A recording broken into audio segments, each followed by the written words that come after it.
प्रमोद सजाकार जी को माल्यार्पण करेंगे। हाँ, कविराज ऊपर जाइए।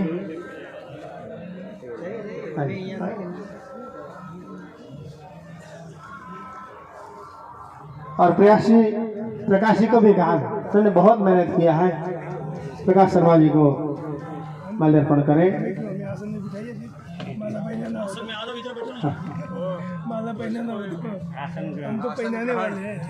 अच्छा कर रहे हैं। और मेरी तो हार्दिक इच्छा इसी प्रकार से आप आगे बढ़ते रहें और मेला क्षेत्र का संपूर्ण दायित्व को आप संभालें और मंदिर को भी, हाँ मंदिर को भी। और हमारे प्रभुदयाल जी को जगतराज जी महाराज माल्यार्पण कर रहे हैं। और पुजारी हजूरी श्याम शास्त्री जी को प्रयास रसिक जी, हाँ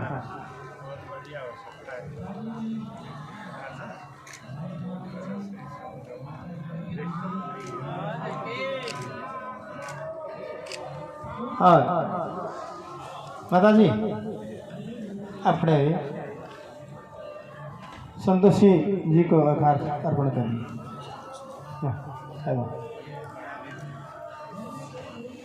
बोलो श्री कृष्ण कन्हैया लाल की। श्री कृष्ण कन्हैया लाल की जय। श्री निजानंद स्वामी की जय। श्री प्राणनाथ प्यारे की जय। आनंद कंदम प्रभुदेव चंद्रम व्रजेश रूपेण पुरापि जातम् प्रवेश प्राप्तम् प्रिय प्राणनाथम्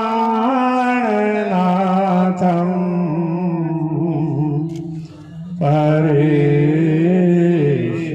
पूर्णम् सततं नमामि। परेश पूर्णं सततं नमामि। श्री कृष्ण कन्हैया लाल की जय। मंच पर विराजमान परम आदरणीय श्री 108 जगतराज जी महाराज, परम आदरणीय श्री 108 श्यामानंद जी महाराज, परम आदरणीय श्री 108 नारायण स्वामी जी महाराज और हमारे श्रीमद् भागवत कथाकार आदरणीय श्री प्रमोद सुधाकर जी, प्रयास जी, आदरणीय पुजारी जी, प्रकाश चंद्र जी, प्रभुदयाल जी और कितने भी होते, हाँ डॉक्टर जायसवाल, प्रयास जी और दूसरे कविराज जी, यहाँ उपस्थित सभी महानुभाव,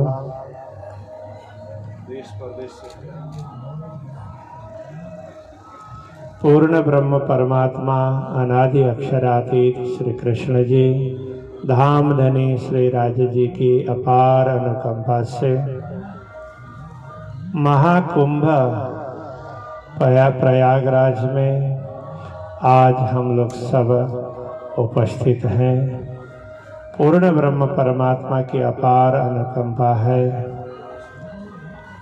कि महाकुंभ के अवसर पर हम लोग आज यहाँ एकत्रित हो सके। महाकुंभ एक विशेष प्रकार का आयोजन होता है। प्रति 12 वर्ष में प्रयागराज में, उसी प्रकार से हरिद्वार में, उसी प्रकार उज्जैनी में और उसी प्रकार नासिक में, ऐसे ये अलग अलग 4 स्थानों में कुंभ पर्व का आयोजन होता है। अमृत मंथन से इसका संदर्भ जुड़ा हुआ है। इस बार का ये महाकुंभ एक विशेष है। 144 वर्ष के बाद तो इस बार विभिन्न प्रकार के ग्रह और नक्षत्र इस रूप में सम्मिलित हुए हैं, इसलिए इस कुंभ को अमृत का कुंभ ही हम मानते हैं। दूसरी दृष्टि से देखें तो पूरे विश्व में बड़ा परिवर्तन आ रहा है। कोई कालखंड था जिसमें सनातन धर्म, भारतवर्ष, उसकी छवि थोड़ी सी मलिन बनाने का प्रयत्न किया गया, जिसके कारण सनातन धर्म का जो गौरवशाली इतिहास और गौरवशाली सिद्धांत दर्शन, इससे लोग थोड़े से दूर चले गए और भारत भी खंड खंड होकर के विभिन्न रूप में परिवर्तित हुआ। यहाँ के लोगों ने जो सनातन धर्म के अनुयायी होते हुए भी धीरे धीरे दूसरी हवा के झोंके में उड़ने का कार्य करने लगे और देश भी विभिन्न खंडों में विभाजित हुआ। अभी का ये कुंभ है, तो अब ये सनातन धर्म की पताका को धर्म के इस गगन में बहुत ऊंचाई तक पहुंचाने के लिए प्रेरणा देने वाला है। अनेक तपस्वी हिमालय के कंदराओं में बैठ करके तपस्या करने वाले, अनेक साधक विभिन्न स्थानों में रहकर साधना करने वाले, अनेक संत मनीषी प्रत्यक्ष अप्रत्यक्ष रूप में यहाँ उपस्थित होकर के इस कुंभ में लोगों को प्रेरणा दे रहे हैं। गंगा जी, यमुना जी और सरस्वती जी का यह महासंगम तो इस बार का एक विशेष ही छटा लेकर के आया है। देवी देवता भी यहाँ आकर के किसी न किसी रूप में स्नान कर रहे हैं और अनेक लोगों को प्रेरणा दे रहे हैं। भारत का सनातन धर्म का ये संक्रमण काल है। अब इसका उत्थान बहुत विशेष रूप से होगा। पूरी दुनिया धर्म को जानेगी, समझेगी। वसुधैव कुटुंबकम सर्वे भवन्तु सुखिनः, इस प्रकार के जो हमारे शास्त्रीय उद्घोष हैं, सुख शीतल करो संसार, इस प्रकार के उद्घोष को चरितार्थ करने का समय अब आ रहा है। ये महाकुंभ हमें इस दिशा की ओर प्रेरित कर रहा है। सब जाते मिली एक ठौरा, कोई न कहे धनी मेरा और। महामती श्री प्राणनाथ जी कहते हैं कि सब लोग एक ही परमात्मा के मार्ग पर चलने वाले होंगे। तो इसकी शुरुआत हो गई है और यह कुंभ, महाकुंभ, अमृत पर्व हमें इस दिशा में आगे बढ़ने के लिए बहुत बड़ी प्रेरणा दे रहा है और बहुत बड़ा संबल प्रदान कर रहा है। तो यह महाकुंभ की विशेषता है। ऐसे तो अनेक विशेषताओं से परिपूर्ण यह कुंभ है। तो कितने तपस्वी लोग इस शरीर को छोड़ चुके होंगे, कितने साधक संत मनीषी जिन्होंने शरीर छोड़ भी दिया होगा, तो भी वे लोग अदृश्य रूप में इस कुंभ में उनकी चेतना यहाँ पहुंची है, पहुंच रही है और हम सबको प्रेरणा दे रही है। इसलिए इस बार का ये प्रसंग बहुत ही ज़्यादा महत्वपूर्ण है। मैं तो सभी सनातन धर्मावलंबियों से भी प्रार्थना करूंगा, श्री कृष्ण प्रणामी धर्म के अनुयायियों से भी प्रार्थना करूंगा, अधिक से अधिक संख्या में यहाँ आए और किसी भी समय पर जैसी अनुकूलता होती हो तो उस समय आकर के जरूर यहाँ संगम में स्नान करें, कृतकृत्यता का अनुभव करें।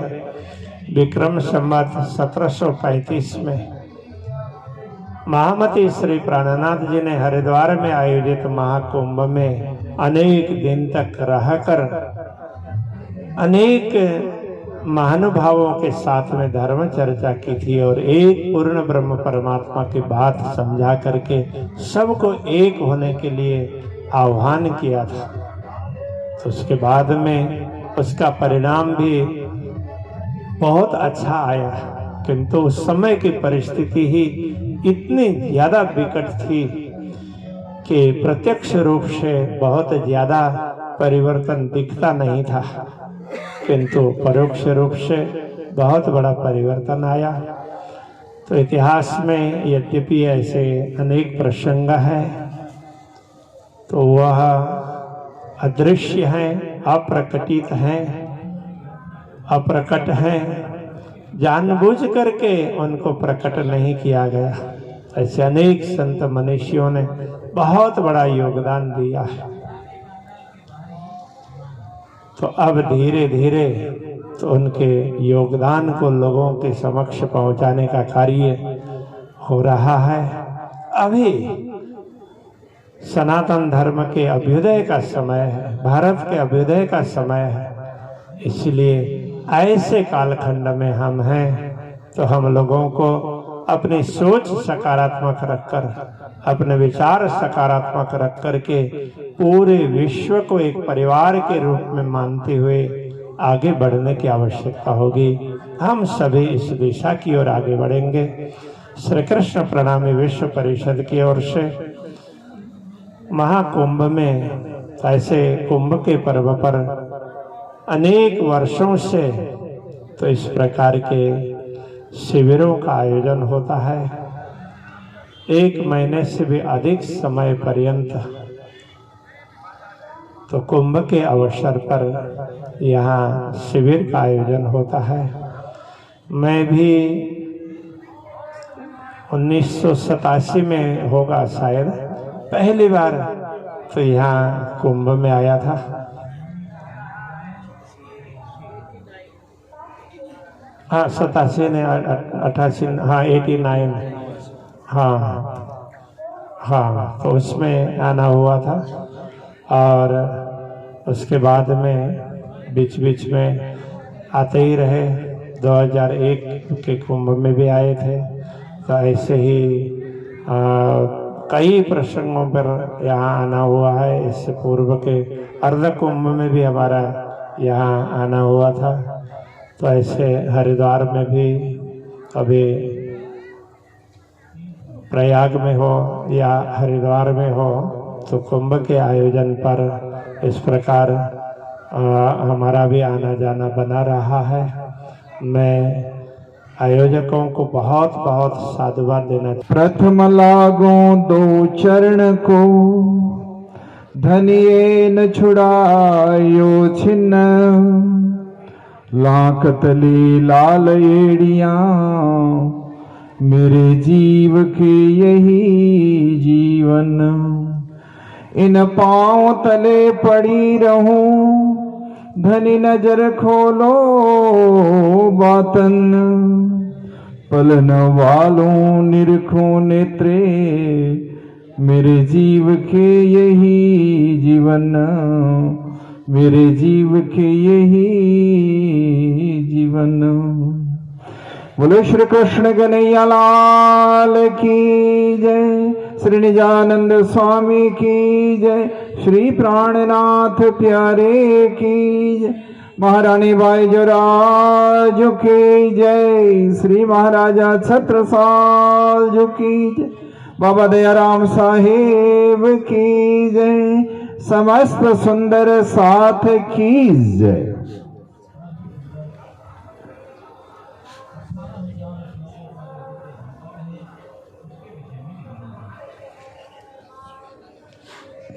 एक 144 वर्ष के पश्चात, मेरे ख्याल से 12 साल के 12 राउंड पूरा होने के बाद में पूर्ण महाकुंभ शायद हुआ करता होगा, तो उसका संयोग इस बार ऐसा सुंदर बना जिसमें यह महाकुंभ का उत्साह और आनंद कुछ विशेष हम सभी अनुभव कर रहे हैं। ऐसे में हम सभी को अपने दर्शनों तथा आशीर्वचनों से कृतार्थ करने पधारे श्री कृष्ण प्रणामी धर्माचार्य सुदूर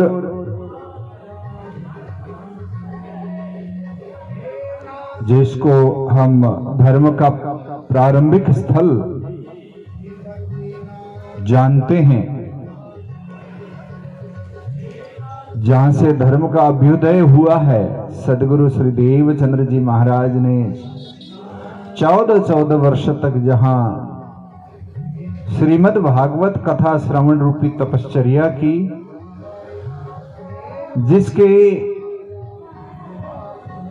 अंततो गत्वा मक्खन के रूप में, नवनीत के रूप में स्वयं परब्रह्म परमात्मा अक्षरातीत श्री कृष्ण ने दर्शन दिए और अपना परिचय देते हुए मंत्र प्रदान किया, जिसको तारतम मंत्र कहा जाता है। उस पावन स्थान से हमारे बीच धर्म के आदि पीठ से परम वंदनीय आचार्य महाराज श्री पधारे हुए हैं।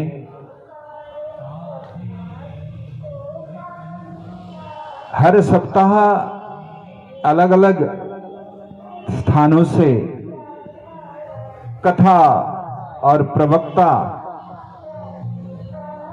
अपनी अपनी बारी के अनुसार आ रहे हैं। इस बार कल से ही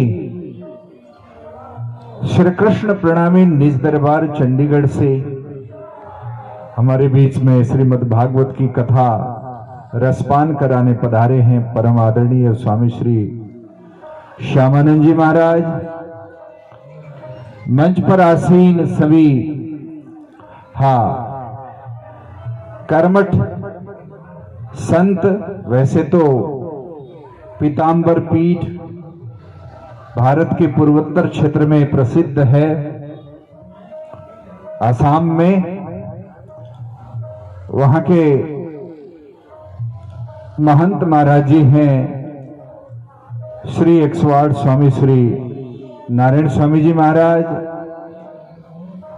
हरिद्वार से पधारे हुए भागवत कथाकार आदरणीय प्रमोद सुधाकर जी, यहाँ स्थानीय श्री कृष्ण प्रणामी मंदिर के आदरणीय पुजारी श्री मदन पुजारी जी, प्रकाश शर्मा जी जो खास करके श्री कृष्ण प्रणामी विश्व परिषद के कार्यालय सचिव हुआ करते हैं, दिल्ली से पधारे हैं।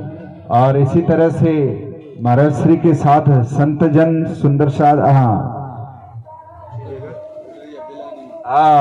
मध्य प्रदेश गुटरिया बिलानी से आदरणीय प्रभुदयाल जी महाराज और प्रयास शास्त्री जी, डॉक्टर शिव मंगल जय राम जय सवाल, मैं पूरा बोलना चाहता था आदरणीय क्या पुजारी, कविराज पुजारी जी, और यहाँ बाहर बैठ करके कार्यालय को संचालन करने में काफी मेहनत कर रही हैं साध्वी गीतांजलि, विदुषी गीतांजलि जी, बहन संतोषी जी, साध्वी बहन जी। इसी तरह से दूर से नजीक से मैं देख रहा हूँ परदेश से भी सुंदर साथ आए हुए हैं, विदेश से, अमेरिका वगैरह से, और स्थानीय सुंदर शाह जी, आप सबको हमारा सादर सप्रेम प्रणाम। सुंदर शाह जी प्रणाम। महामती स्वामी श्री प्राणनाथ जी महाराज ने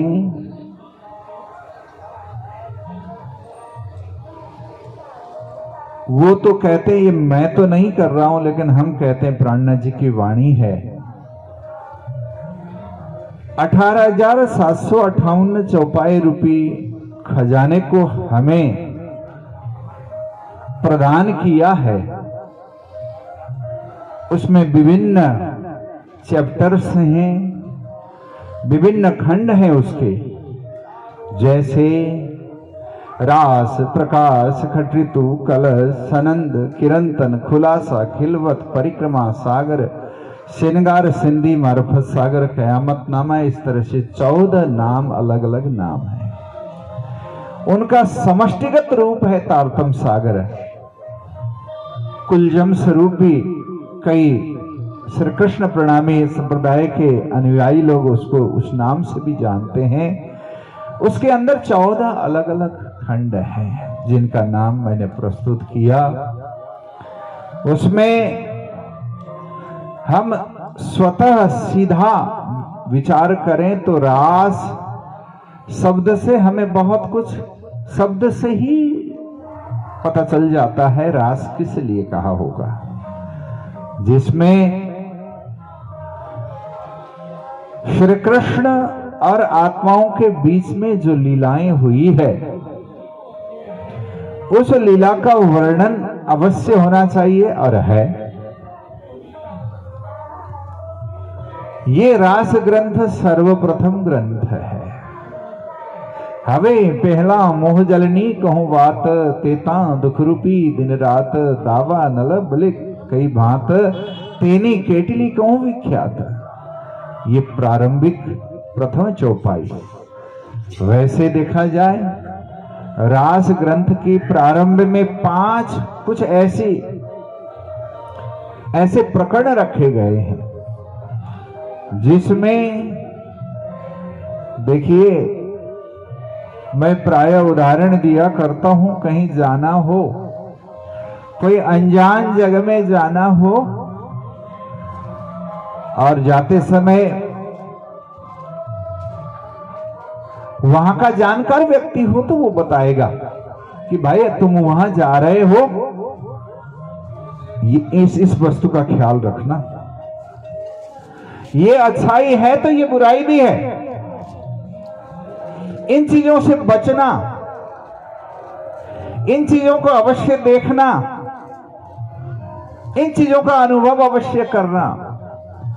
जैसे जानकार व्यक्ति वहां के विषय में बता दिया करता है। मानो कोई परदेश जा रहा है, पहली बार जा रहा हो, विदेश जा रहा हो, तो वहां के जानकार व्यक्ति कहेंगे ऐसी जगह में जाओगे तो यहां ये चीज विशेष है, वो ये दर्शनीय स्थल है, वहां कुछ चीजों से ध्यान रखने की बात है, कुछ बचना भी पड़ेगा आपको, जैसे बता देते होते हैं। ऐसे श्री प्राणनाथ जी महाराज ने भी प्रारंभ के मोहजल के प्रकरण कहलाते हैं ये, उसमें कहा है कि संसार में जाते समय संसार में अनेक ऐसे झंझावात आते हैं। संसार को भवसागर कहा है, सागर कहा है। सागर में प्रवेश करेंगे तो जल शीतल भी हो सकता है, लेकिन उसके साथ साथ जल के अंदर खारापन भी है। और इतना ही नहीं, आप बड़े से बड़े साधन को लेकर के भी प्रवेश करेंगे, उसको भी हिला डाले, ऐसे जोरदार झंझावात उसके अंदर आते हैं। ऐसे ऐसे चक्रवात आते हैं जिससे बच करके निकलने की कला आपको सीखनी चाहिए, समझनी चाहिए, कैसे निकला जाए। तो इन सब बातों का निचोड़ निकाल करके इस भवसागर में, संसार में आते आते आत्माओं को क्या कुछ समझने की जरूरत है, वो प्रारंभिक कुछ प्रकरणों में ही श्री प्राणनाथ जी महाराज ने बताया है। तो उसको मोह जल के 5 प्रकरण कहा जाता है। और उन्होंने अब रास ग्रंथ का शुभारंभ कर रहे हैं, तो उसमें एक बात कहते हैं, है ना, कि कैसे श्री कृष्ण और गोपियों में रास की लीला होने लगी, उससे पूर्व जैसे पूर्व भूमिका बनी, उसका भी वर्णन करते हैं। और करके महामती स्वामी श्री प्राणनाथ जी महाराज रास का वर्णन करते हैं और कहते हैं, एणे पगले आपण चालिए पगला एरे प्रमाण सुंदर साजी। 5 प्रकरण के अंदर ही ये भी प्रकरण आता है। तो कैसे चलना है, देखिए, श्री कृष्ण जैसे बंसी बजाते हैं, 11 वर्ष के हो गए थे, ऐसा कहा जाता है। भागवत कथा में भी प्रसंग इस तरह का आता होगा। कथाकार बताएंगे कि श्री कृष्ण 11 वर्ष के होने लगे तो सभी गोपियों को उन्होंने आह्वान किया, आज हमारे घर में जन्मोत्सव मनाया जाने वाला है और आप सभी संध्या के समय घर में आना और खूब रास और भजन कीर्तन रास का आनंद लेंगे। पर ये सब सुनने के बाद में देखिए, ये संसार है, संसार में अच्छाई भी है तो विकृतियां भी होती है, अनेक मर्यादाओं का भी ध्यान रखना पड़ता है। तो गोपियों ने कहा कि कृष्ण, अब आप 11 वर्ष के हो गए, अब आप ऐसे बुलाओगे, आप बुलाएंगे तो हम ऐसे ही नहीं आएंगे। अब हमें हमारी मर्यादा का भी ध्यान रखना पड़ेगा, हम ऐसे नहीं आएंगे अब आपके केवल ऐसे चलते फिरते बुलाने से। और हमारी मर्यादा है, कुल मर्यादा है, तो हम नहीं आ सकते। तो कहा जाता है, कृष्ण ने कहा कि सच्ची में आप नहीं आने वाले हो। कृष्ण जानते थे कि गोपियों के हृदय में एक ही ध्यान, एक ही स्मरण, एक ही चिंतन, एक ही आकर्षण मैं समाया हुआ हूं। और आज ये मना कर रही हैं कि बाह्य रूप को एक सांसारिक भाव को लेकर के कहा जाए तो हो सकता है, लेकिन ये जानती अच्छे से नहीं है, इसलिए मना कर रही है। देखिए, कृष्ण ने कहा फिर ठीक है, मत आओ। तो ऐसा कहा जाता है कृष्ण ने उस दिन से बुलाया भी नहीं तो करीब करीब गोपियां भी चाहती थी कि हमारे घर आए, माखन के रूप में हमारे हृदय के चुरा लें। पर उस दिन से बोलना भी बंद, आना जाना भी बंद हो गया। कहा जाता है 52 दिन व्यतीत हो गए उसमें। और आप यहां एक चौपाई भी देख रहे हैं, शरद निसारे पूनम तणी आब्योरे आसोरे मास सकल कलानो चंद्रमा एणी रजनीय कीधुरे रास। ये विशेष रास ग्रंथ की चौपाई है सुंदर साथ जी। तो क्या समय था, 52 दिन व्यतीत होने के बाद में जन्माष्टमी से लेकर 52 दिन को जोड़ा जाए तो शरद पूर्णिमा यानी कि शरद ऋतु की पूर्णिमा तिथि आ जाती है। उस तिथि में चंद्रमा की जो कला शोभा होती है, ऐसी शोभा वर्ष भर की पूर्णिमा में नहीं होती। पूर्णिमा तो हर मास को आती है, पर शरद ऋतु के महीने में आने वाली जो पूर्णिमा है ना, उस पूर्णिमा की शोभा और उसमें जो विशेषता है चंद्रमा में, वो अत्यंत अलग है, अति विशेष है। तो कहा जाता है श्री कृष्ण ने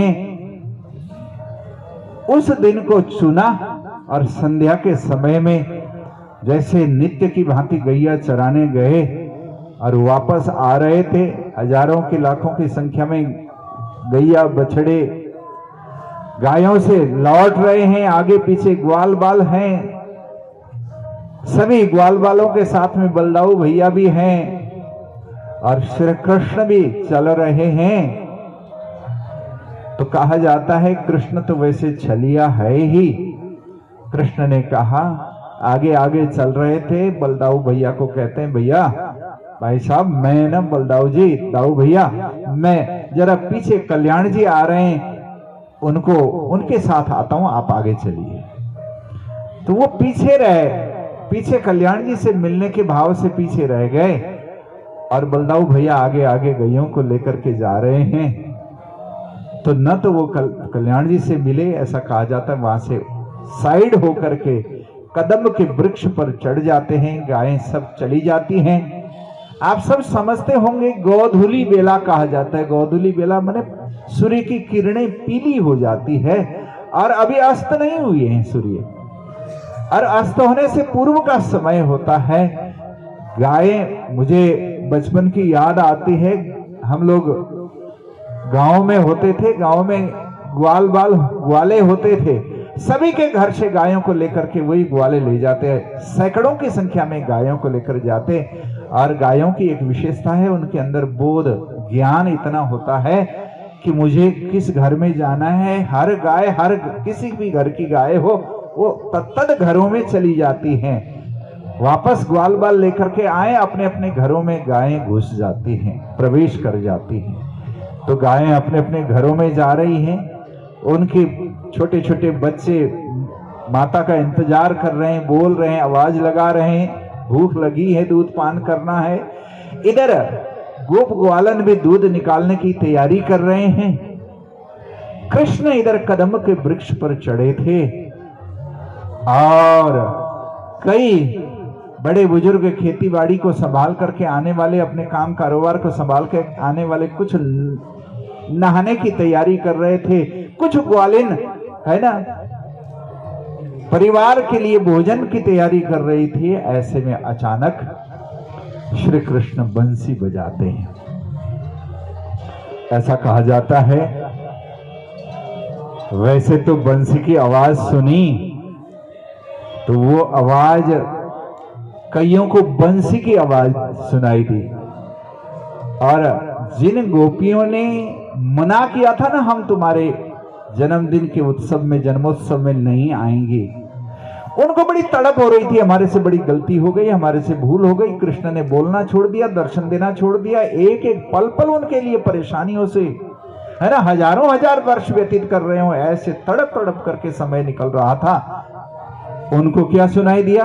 कृष्ण की बंसी में बंसी नहीं सुनाई देती है, मेरा नाम लेकर के कृष्ण पुकार रहे हैं, बुला रहे हो, ऐसा लग रहा है। हर गोपी को ऐसा लगता है, मेरा ही नाम लेकर के बुला रहे हैं, केवल नाम लेकर के बुला रहे हो ऐसा लगा। सोचने का समय नहीं लिया उन्होंने, विचार करें क्या करें, अब ऐसा समय नहीं। जो कर रही थी वहां वैसे की वैसी, उसी परिस्थिति में वहीं सब कुछ छोड़ करके एकदम से दौड़ पड़ी। कहा जाता है एक पल की देरी करे बगैर ही दौड़ी है। तो गोपियों की भी कैटेगरी है, तामसी सबसे पहले चली सब कुछ छोड़ करके, और फिर राजसियों ने भी सोचा कि हम तो कुछ है ना, इतने दिनों में बुला रहे हैं तो हम भी चलें, पर कुछ श्रृंगार करके जाएं। तो श्रृंगार करने लग गई, तो जल्दीबाजी में क्या श्रृंगार, कहां कैसे पहनना वो ही भूल गई, है ना। आंख में एक एक गोपी ने काजल डालने की कोशिश करी, तो काजल तो डाल लिया, तो दूसरी आंख में काजल डालना था वो भूल गई। अंगूठी को पहन लिया बिछुआ के रूप में, और बिछुआ को पहन लिया अंगूठी के रूप में। उल्टे श्रृंगार किए होश भी न धाई, ऐसा कहा जाता है। गोपियां दौड़ी, और स्वातसी सखी जिसको कहा जाता है सतगुणी, वो वात्सल्य से भरी हुई होती है। उन्होंने सोचा कि कृष्ण ने बुलाया, कुछ खाने की चीज ले जाएं। लड्डू उनको प्रिय है, तो घर में बने हुए लड्डू को थैले में डालने लग गई। तैयारी करने लग गई। गोपियों को, बाकी गोपियों को दौड़ते हुए देख करके ग्वाल वालों ने सोचा कहीं हमारे घर की तो नहीं जा रही हैं, जाकर के देखते हैं वो भी तैयारी कर रही हैं। तो ऐसा देख करके कहा जाता है ये तो हमारे से रोकने पर भी शायद नहीं रुकेंगी, इसलिए क्या किया जाए, दरवाजा बंद कर दें, दरवाजा बंद कर दें। कृष्ण कन्हैया लाल की। तो कहा जाता है ग्वालों ने दरवाजा बंद किया। स्वातसी सखी जाना चाहती थी, रोका। अब शरीर ऐसे बंद दरवाजे के अंदर से निकल तो नहीं सकता। कहा जाता है शरीर वहीं गिर गया और आत्मा निकल गई, शरीर निष्प्राण होकर के वहीं गिर जाता है। इस तरह से सखियां परब्रह्म परमात्मा अपने प्रियतम के पास में चली जाती है। अनेक तरह की लीलाओं के साथ साथ बाद में रास लीला होती है। सुंदर साथ जी, ये प्रसंग रास ग्रंथ के अंदर विशेष रूप से वर्णन किया है। एक बात ध्यान रखने का है, एक बात का हमें ख्याल होना चाहिए कि परब्रह्म परमात्मा की लीला कहां हुई होगी। पर तारतम सागर ग्रंथ के अंदर इसका निराकरण किया है। घर थी तित ब्रह्मांड थी अलगो, ते तारतमे किधो निर्धार। वो कहते हैं घर थी तीत मने ये परम धाम में भी नहीं घटना घटी है, और ब्रह्मांड थी अलगो मने ब्रह्मांड में भी ये सब कुछ नहीं हुआ है। ये इससे भिन्न ही एक अलग सा ही स्थान, एक मंडल, रास मंडल बना और वहां पर जाकर के रास की लीला हुई है। इस तरह की बाद की परिचर्चा व्याख्या श्री प्राणनाथ जी महाराज ने स्पष्ट रूप से वर्णन किया है। और वो जो रास की लीला है, जिनको दिखाने के लिए ये रास की लीला की है। ऐसा कहा जाता है अक्षर ब्रह्म ने ये इस खेल की रचना की, और अक्षर ब्रह्म के मन के अंदर था कि परब्रह्म परमात्मा के धाम के अंदर, परम धाम के अंदर जिसको अक्षरातीत धाम कहा जाता है, उसके अंदर किस तरह की लीला होती होगी देखने की अभिलाषा रखी थी। बस उस अक्षर ब्रह्म की अभिलाषा को पूर्ण करने के लिए रास की लीला की गई है। कहने का मतलब यह है कि रास की लीला स्वयं परब्रह्म परमात्मा और ब्रह्मांगनाओं के बीच में परम धाम के अंदर हो रही रास की लीला का की कॉपी ही है, वही है, और वो अक्षर ब्रह्म को दिखाने के लिए लीला की है। तो प्यारे सज्जनों, सुंदर साथ जी, वो परब्रह्म की लीला ऐसे अस्थाई ब्रह्मांड में, क्षर ब्रह्मांड के अंदर उतनी बड़ी लीला का शायद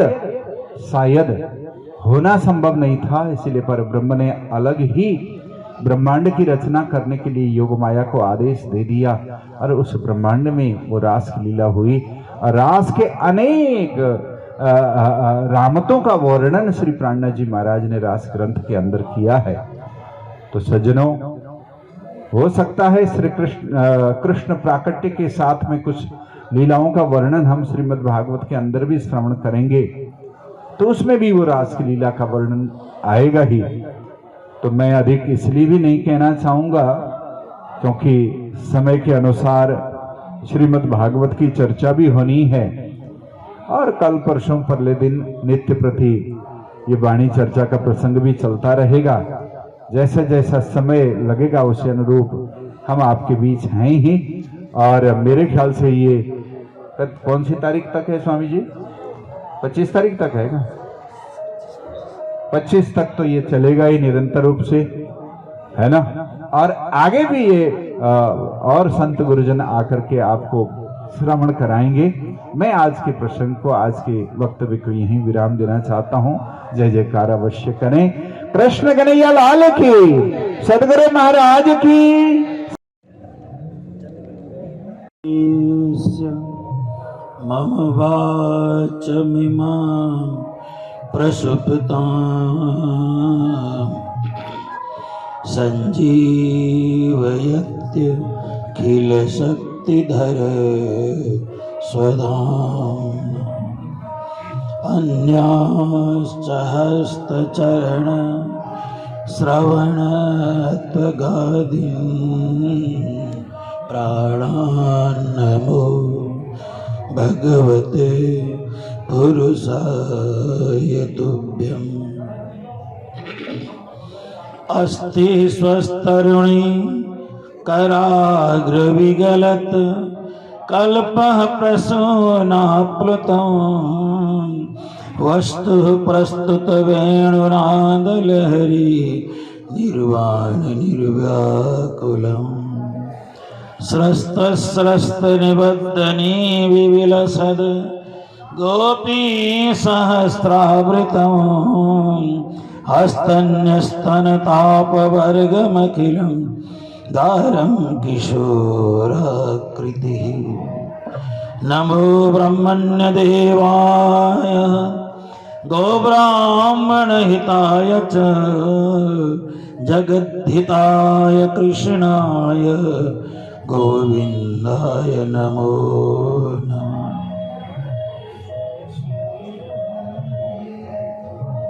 राधे राधे गोविंद गोविंद राधे श्री राधे राधे गोविंद गोविंद राधे श्री राधे राधे गोविंद गोविंद राधे श्री राधे राधे गोविंद युरविंद राधे श्री गोविंद राधे गोपाल राधे गोविंद राधे गोपाल राधे गोविंद राधे गोपाल राधे गोविंद राधे गोपाल राधे गोविंद राधे गोपाल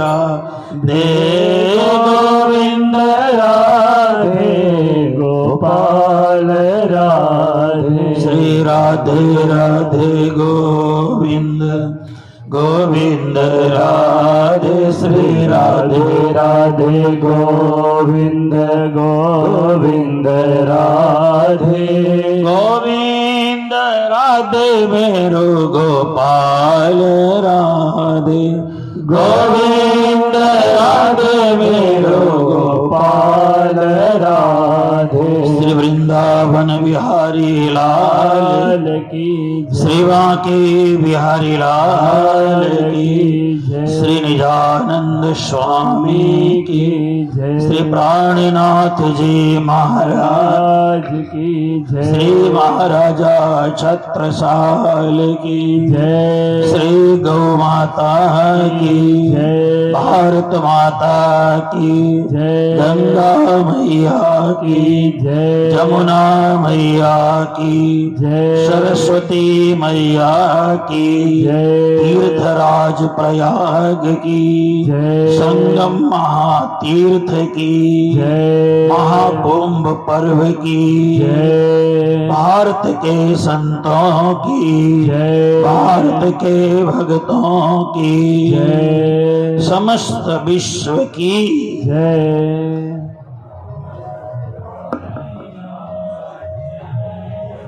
आज सभी का परम सौभाग्य है हमारे बीच श्री पांच नौतनपुरी धाम से जो प्रणामी धर्म की आद्य गद्दी है, जहां से श्रीमद् तारतम 16 अक्षर का उद्गम हुआ, उस पावन स्थल से परम पुनीत श्री पांच नौतनपुरी धाम से सभी सुंदर सात एवं कल्पवासियों को, कुंभ में निवास करने वाले प्रत्येक जन जन को अपनी चरण धूलि और आशीर्वादात्मक संबोधन से कृतार्थ करने के लिए पधारे हुए परम पूज्य आचार्य महाराज श्री, जिनका उद्बोधन आप सभी ने श्रवण किया, ऐसे ही बाबा दयाराम साहब धाम करनाल से पधारे हुए परम पूज्य महाराज श्री जगतराज जी, दोनों पूज्य महामनाओं ने जिन जिन का नाम लिया उन सभी को प्रणाम करते हुए मैं प्रसंग को आगे बढ़ाना चाहूंगा। कल आपने सुना है भगवान नंदनंदन श्याम सुंदर का प्राकट्य हुआ है। एक बात इसमें समझने की यह है, देवकी मैया गर्भस्थ हैं, गर्भ में नंदनंदन श्याम सुंदर पल रहे हैं। प्रत्येक बालकों के जन्म की भांति उनके भी गर्भ से 9 माह पूर्ण होने के बाद अद्भुत स्वरूप ने दर्शन दिया, यानी प्रकट हो गए। तमद्भुतम बालकमंबुजेक्षणम चतुर्भुजम शंख गदार युधायुधम श्रीवत्सलक्ष्मम गलशोभिकौस्तुभम पीतांबरम सांद्र पयोध सौभगम। चतुर्भुज वाले भगवान श्रीमन नारायण प्रकट हो गए। नारायण भगवान के साथ बहुत देर तक संवाद हुआ और उन्हीं भगवान श्रीमन नारायण को जब लेकर के गोकुल में पहुंचा दिया गया तो वहां जाने के बाद क्या हुआ, नंदस्तात्मज उत्पन्ने जाताल्हादो महामना आहूय विप्रान वेद ज्ञान स्नातः शुचिरलंकृतः। नंद जी के आत्मज के उत्पन्न होने से लादः जातः प्रसन्नता का जय जन्म हो गया, प्रसन्नता का भी जन्म हुआ। भगवान श्री कृष्ण का नाम क्या है, नंद नंदन, और मैया का नाम क्या है, यशोदा। यशोदा का मतलब होता है यशांसी ददाती इति यशोदा, जो सबको यश प्रदान करे उन्हीं का नाम यशोदा है। और नंद जी के पुत्र का नाम नंद नंदन है। तो नंद के घर क्या हुआ, आनंद का प्राकट्य हो गया। और वो आनंद कैसा है, दूसरों को यश देने वाला, यानी श्याम सुंदर श्री कृष्ण जो हमारे सबके आराध्य हैं, जिनके द्वारा हम सभी को मोक्ष और सद्गति की प्राप्ति होती है। आहूय विप्रान वेद ज्ञान, ब्राह्मणों को बुलाया। कैसे ब्राह्मणों को बुलाया, वेद ज्ञान विप्रान आहूय, वेदों को जानने वाले ब्राह्मणों को बुलाया गया। और क्या किया, स्नातः शुचिर अलंकृतः, स्वयं नंद बाबा ने स्नान किया, पवित्र हो गए, स्वयं अलंकृत हो गए, अलंकारों से अलंकृत हो गए और सुंदर परिष्कृत परिधान को भी स्वीकार कर लिया, अपने शरीर में पहन लिया। उसके बाद ब्राह्मणों ने स्वस्ति वाचन करना प्रारंभ किया। वाचयित्वा स्वस्त्ययनम जात कर्मास्य जात कर्मात् मजस्य वै कारयामास विधिवत पितृदेवार्चनम यथा। स्वस्ति वाचन किया गया। स्वस्ति वाचन तो रोज हमारे पुजारी महाराज करते हैं, आप सुनते ही हैं। स्वस्ति वाचन किया गया। स्वस्ति वाचन के बाद अब देखो दान देने की परंपरा प्रारंभ हुई। धेनो नाम नियुते प्रादाद विप्रेभ्य समलंकृते तिलाद्रिनि सप्त रत्नौघ सात कौमांबरावृतान। 7 तिल के पहाड़ बनाए गए। कितने? 7 तिल के पहाड़ बनाए। प्रत्येक तिल के पहाड़ के नीचे हीरे मोती सोने जवाहरात को रख दिया गया और तिल से ढक करके ब्राह्मणों को दान कर दिया गया। 2 लाख गौवें भी दान में दी गई। प्रत्येक गौओं के शरीर में पीताम्बर उड़ा करके, सींगों में आभूषण पहना करके, सुंदर से सुंदर बना करके गौओं का दान भी दिया गया। और इस तरह से नंद बाबा ने बड़ा आनंद मनाना आरंभ किया, क्योंकि बड़ी उम्र गुजरने के बाद घर में संतान की प्राप्ति हुई है। दूर दूर से लोग वाद्य यंत्र लेके आ रहे हैं। अवाद्यंत विचित्राणि वादित्राणि महोत्सवे कृष्णे विश्वेश्वरे नंदे नंदस्य ब्रजमागते। नंद बाबा के ब्रज में आने वाले श्री कृष्ण की प्रसन्नता के लिए अवाद्यंत विचित्राणि विचित्राणि वादित्राणि महोत्सवे अवाद्यंत बाजा बजाने लगे। बड़े सुंदर सुंदर वाद्य यंत्र बजाने लगे। बड़ा आनंद का माहौल होने लगा। तो ऐसे अवसर पर देखिए, जब खुशी का पल आता है तो खुशी के पल बड़े जल्दी ही निकल जाते हैं। पता ही नहीं चला कब खुशी के पल निकलते गए। ऐसा करते करते अचानक नंद बाबा को याद आया, ओहो कंस को इस साल का कर नहीं दिया है मैंने, मुझे कंस का कर देने के लिए जाना है।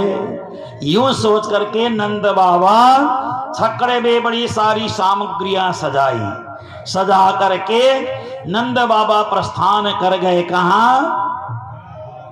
कंस के पास। कंस के पास आकर के बड़ी सारी सामग्रियां दी। उधर उसी दिन छठवां दिन होने के कारण पूतना पहुंच गई गोकुल में। गोकुल में पूतना पहुंच गई। पूतना ने बड़ा सुंदर श्रृंगार किया है। यहाँ पे भगवान सुखदेव जी महाराज समदर्शी हैं। अगर यशोदा मैया के श्रृंगार का वर्णन किया है तो पूतना के श्रृंगार का भी वर्णन यह बड़ा सुंदर आता है। इतना बढ़िया सुंदर श्रृंगार किया पूतना ने, एकदम सामान्य 16 वर्षीय कन्या की तरह बन गई और नाचती इठलाती हुई हाथ में कमल का पुष्प लेकर के पहुंच गई। कहां पे? गोकुल में। गोकुल में जाकर के सबके सामने खड़ी हो गई। इतनी सुंदर बन करके गई थी, सब लोगों ने उसको आने के लिए जगह दे दी। और उसी समय पूतना ने अपने सुंदर स्वरूप के कारण सभी को मंत्र मुग्ध कर दिया और यशोदा मैया जी के साथ भी रिश्ता निकाला। यशोदा मैया भी इतनी निमग्न हो गई, सारा काम छोड़ करके उनको अपनी बालक की जिम्मेदारी सौंप करके आगे निकल गई। और उसी समय उस पूतना नाम करके स्त्री ने पालने में झुक करके भगवान श्याम सुंदर को देखा। तो यह श्रीमद् भागवत में विद्वानों का अलग अलग मत है। जब किसी ने पूतना को देखा, पूतना ने जब श्री कृष्ण को देखा तो श्री कृष्ण ने उसी समय अपने कमल जैसे नेत्र बंद कर लिए। नेत्रों को बंद कर लिया उन्होंने। नेत्रों को इसलिए बंद किया, भगवान श्री कृष्ण के नेत्र तो राजहंस हैं। और पूतना कौन है? बकासुर की बहन बकी है। अहो बकीयम स्तन काल कोटम जिघान सया पाय यदप्य साध्वी। देखो भागवत में पूतना को भी साध्वी शब्द आया है। साध्वी शब्द इसलिए आया क्योंकि पूतना ने श्री कृष्ण को स्तन का पान कराया है, इसलिए वो भी साध्वी है। जो भी है, श्री कृष्ण को मारने का मन बना करके पूतना आ तो गई ना। श्री कृष्ण कहते मेरी शरण में आ जाओ, प्रेम से आओ, श्रद्धा से आओ, निष्ठा से आओ, मारने की भावना से आओ, हम उन सबका उद्धार कर देंगे, उन सब को हम मोक्ष दे देंगे। भगवान श्री कृष्ण कभी किसी को नकारते नहीं हैं। एक बार श्री कृष्ण की शरण में जाने की आवश्यकता है, बस। हम श्री कृष्ण के शरण में जाएं तो सही। श्री कृष्ण हमारा किस प्रकार से हमारा उद्धार करना है वो स्वयं हमें जांच लेंगे, परख लेंगे। हम कौन सी भावना से उनके पास जा रहे हैं, इनका ज्ञान श्री कृष्ण को दूर से ही हो जाएगा। तो किसी ने कहा भगवान श्री कृष्ण के जो नेत्र कमल हैं वो तो राजहंस की तरह हैं, और ये बकासुर की बहन बकी हैं। बकी को राजहंस क्यों देखे भाई, इसलिए नेत्र बंद कर लिया। किसी ने कहा नहीं नहीं, भगवान श्री कृष्ण ने इसलिए नेत्र बंद कर लिया, नेत्र बंद करके देखना चाहते हैं ये पूतना पिछले जन्म में कौन थी। पूतना पिछले जन्म में बलि राजा की पुत्री रत्नमाला रही। जब वामन भगवान गए ना सुंदर वामन अंगुल का बन करके, तो गोद में रख करके स्तनपान कराने का मन कर गया। विशाल जब उन्होंने स्वरूप बनाया तो मारने का मन गया। तो भगवान ने दोनों इच्छा पूरी कर दी, दूध भी पिलाओ और मुझे मारने का भी मन बना के आओ। लेकिन भगवान श्री कृष्ण के पास जो भी मरने के लिए जाता है वो मरता नहीं, तरता है, उसको मुक्ति मिल जाती है। कभी कभार लोग जाने अनजाने श्री कृष्ण की निंदा भी कर देते हैं ना, तो वो निंदा करने वाले भी धन्य हैं, उनको भी परमात्मा मोक्ष दे देते हैं। सबसे पहले उन्हीं को मुक्ति देंगे भगवान श्री कृष्ण। क्यों? शिशुपाल ने निंदा किया, पहले ही मुक्ति दे दी। कंस ने निंदा किया, पहले ही मुक्ति दे दी। गोपियों को बाद में दिया। पहले कृष्ण मोक्ष किसको देते हैं? निंदा करने वाले को पहले मोक्ष देते हैं। स्तुति गान कीर्तन करने वाले को बाद में देते हैं, तो मेरे अपने ही हैं, पहले इनको मुक्ति दिया जाए। किसी भी तरह से भजो बस, किसी भी तरह से मानो बस, उनको मानना चाहिए। मन से मानो, अनमने मन से मानो, विचार से मानो, भावना से मानो, बस मानना चाहिए। उनको मानो, जैसे भी मानो, भगवान तो मोक्ष देने के लिए तैयार बैठे हैं। श्री जी वाणी में कहते हैं ना, अगर आप एक बार बुलाओगे तो मैं जी जी करूं 10 बेर। एक बार आवाज तो लगाओ, हाँ जी हाँ जी हाँ जी हाँ जी बोलने के लिए हम तैयार हैं। लेकिन हम आवाज तो लगाएं उनको, एक बार पुकार तो लगाएं। पुकारने से ही तो परमात्मा भी आते हैं, बिना पुकारे परमात्मा भी कभी आते नहीं हैं। किस किस ने पुकार लगाया? द्रौपदी ने पुकार लगाई, परमात्मा आ गए, क्षण भर नहीं लगाया। हाथी ने पुकार लगाया, परमात्मा ने क्षण भर नहीं लगाया। जिसने भी पुकार लगाई, परमात्मा एकदम सामने समुपस्थित हो जाते हैं। ऐसे नंदनंदन श्याम सुंदर हैं। किसी ने कहा नहीं नहीं, भगवान ने इसलिए नेत्र बंद किया होगा कि हे भगवान शंकर, आपको तो जहर पीने की आदत है, आप जहर पी डालो, दूध मैं पी लूंगा। अलग अलग विद्वानों ने अलग अलग अर्थ निकाला। जिसने जो भी अर्थ निकाला, विद्वानों के सभी के अर्थ सही है। इतने बड़े बड़े चिंतक लोगों ने जो भाव व्यक्त किया है परब्रह्म श्री कृष्ण के प्रति, वो किसी का भी गलत तो हो ही नहीं सकता। और पूतना ने श्री कृष्ण को उठाया, छाती में लगाई। बड़ी सुंदर है पूतना, लेकिन उसका नाम क्या है? बकी। उसका नाम पहले पूतना नहीं है, पहले उसका नाम क्या है? बकी। लेकिन जैसे ही उस बकी ने स्तन में दूध पिलाना प्रारंभ किया नंदनंदन श्याम सुंदर को, तो उस समय उसका रूप परिवर्तित हो गया, वो राक्षसी बन गई। अब वो पूतना के रूप में आ गई और भगवान ने अणिमा नाम करके सिद्धि को साध करके, अणिमा महिमा गरिमा लघिमा प्राप्ति प्राकाम्य ईसित वसित, ये है ना अष्ट सिद्धि नवनिधि। तो भगवान के पास तो सारी सिद्धियां हैं। तो भगवान ने आकाश से उड़ाना प्रारंभ किया और पूतना के स्तन को भगवान पिए जा रहे हैं। पहले जहर को पिया, दूध को पिया और पूतना को ले जा करके कंस के बगीचे में ले जा करके धड़ाम से गिरा दिया। तो जिस समय आकाश मार्ग से पूतना उड़ते हुए जा रही थी, तो उस समय पूतना क्या बोल रही थी? पूतना, हे बेटे नहीं, हे पूत ना, पूत ना, नहीं मुझे मत मारो, पूत पुत्र ना, नहीं मुझे मत मारो। ऐसा बोलते बोलते ये आवाज नीचे खड़े लोगों ने सुना। तो उसका नाम तो पता नहीं था पहले क्या है किसी को भी। तो सभी लोग दौड़े दौड़े गए और कहती एक औरत आकाश में कन्हैया को उड़ा करके ले जा रही है, हे यशोदा मैया। और वो मुंह से बोलती है पूतना पूतना, यानी अपना नाम पूतना बता रही है। उसके बाद उसका नाम क्या पड़ गया? पूतना नाम पड़ गया। और भगवान ने ले जा करके कंस के बगीचे में ले जा करके गिरा दिया। और वहां जाने के बाद भगवान श्री कृष्ण ने ऐसे धड़ाम से धरती पे गिराया जैसा वो सोच रही थी वही। और उसके बाद पूतना की मृत्यु हो गई।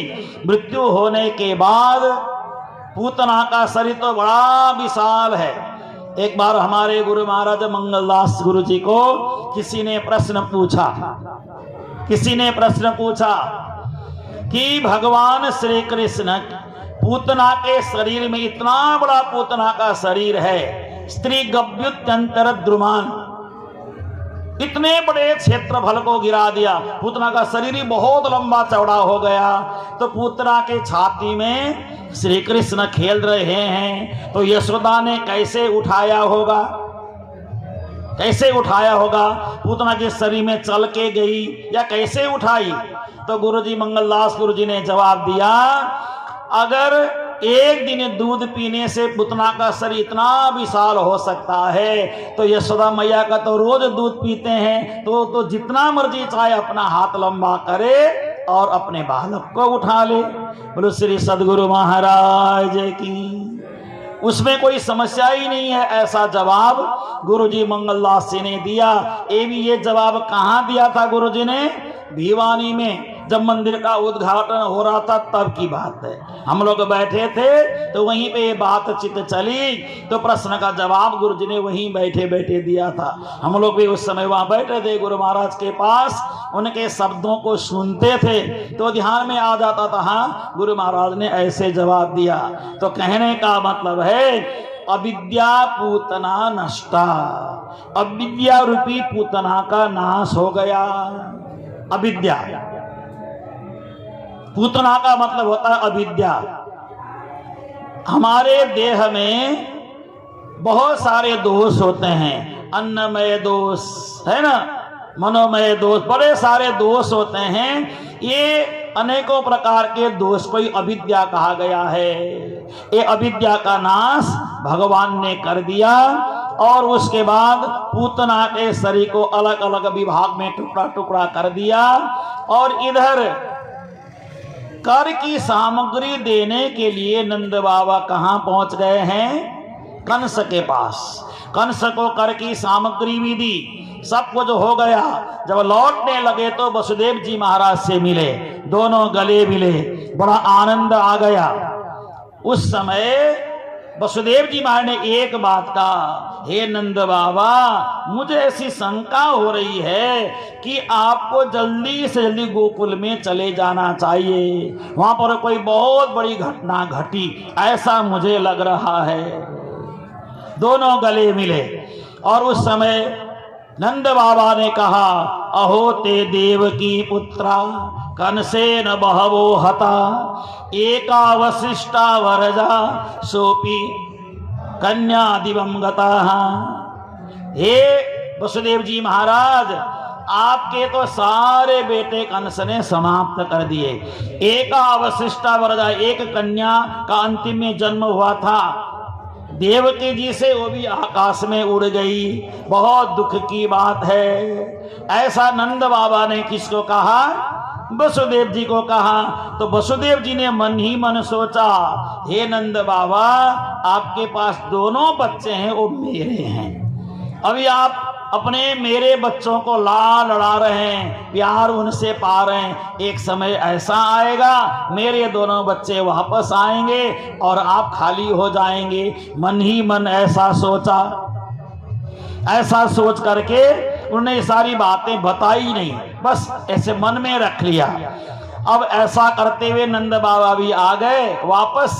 वसुदेव जी के कहने से पूतना के शरीर को टुकड़ों में विभाजित कर दिया, अलग अलग टुकड़े बनाए गए, अनेकों चीतों में सजा करके आग लगा दिया गया।